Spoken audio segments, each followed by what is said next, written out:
আসসালামু আলাইকুম সুপ্রিয় দর্শক, আমি ডক্টর মোহাম্মদ তৌসিফুর রহমান।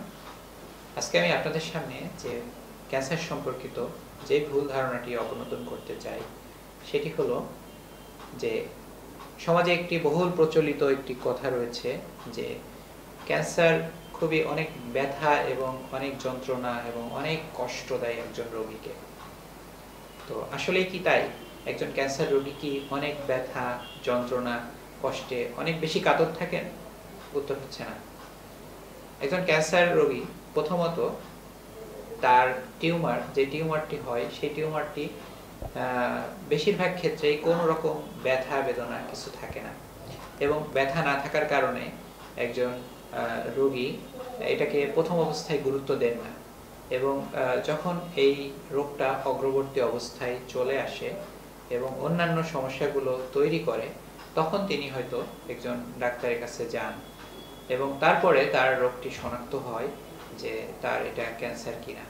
তো এভাবে যখন একটি রোগ শনাক্ত হয় তখন বেশ দেরি হয়ে যাওয়ার কারণে বা অগ্রবর্তী অবস্থার কারণে তার এই চিকিৎসাটি বিলম্বিত হয়, এবং এই চিকিৎসা বিলম্বের কারণে এই চিকিৎসা থেকে তার চিকিৎসা ব্যয়ও বেড়ে যায় এবং একই সাথে চিকিৎসার মাধ্যমে ক্যান্সার মুক্তির সম্ভাবনাও অনেক কমে যায়। সুতরাং এই যে ভুল একটি ধারণা, যেই ধারণার উপরে ভর করে আমরা অনেকে সিদ্ধান্ত নিয়ে ফেলি বা অনেকে আমরা বিলম্ব করি, এইটা আসলে একজন ক্যান্সার রোগীর জন্য খুবই একটি দুর্ভাগ্যের কারণ। সুতরাং আমাদের যেই ব্যাপারটি মাথায় রাখতে হবে যে একটি ক্যান্সার বা ক্যান্সার জাতীয় যে টিউমার, সেই টিউমারটা আসলে কোনো ব্যথা থাকে না। এজন্য ব্যথাহীন যদি কোনো টিউমার যদি থাকে সেটাকে অবশ্যই ব্যথাযুক্ত টিউমারের তুলনায় আরও বেশি গুরুত্ব দিতে হবে।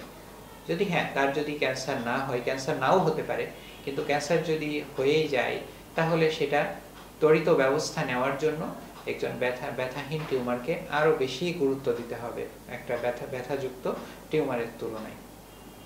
সুতরাং আসুন আমরা নিজে সচেতন থাকি এবং আমাদের পরিবার এবং সমাজকে সচেতন করি, আমাদের আশপাশের মানুষকে সচেতন করি, এবং এই ব্যথাহীন টিউমার বা ব্যথাহীন ক্যান্সার এই ব্যাপারটাকে আমরা সবার সামনে নিয়ে আসি এবং ব্যথাহীন কোনো রোগকে আমরা ব্যথাযুক্ত টিউমার বা ব্যথাযুক্ত রোগের থেকে আমরা বেশি গুরুত্ব দিই। আসুন নিজে সচেতন হই, পরিবার ও সমাজকে সচেতন করি। আমার আপনার সকলের ঐকান্তিক প্রচেষ্টায় দূর হোক ক্যান্সার চিকিৎসার সকল অন্তরে। সবাই ভালো থাকবেন। আসসালামু আলাইকুম।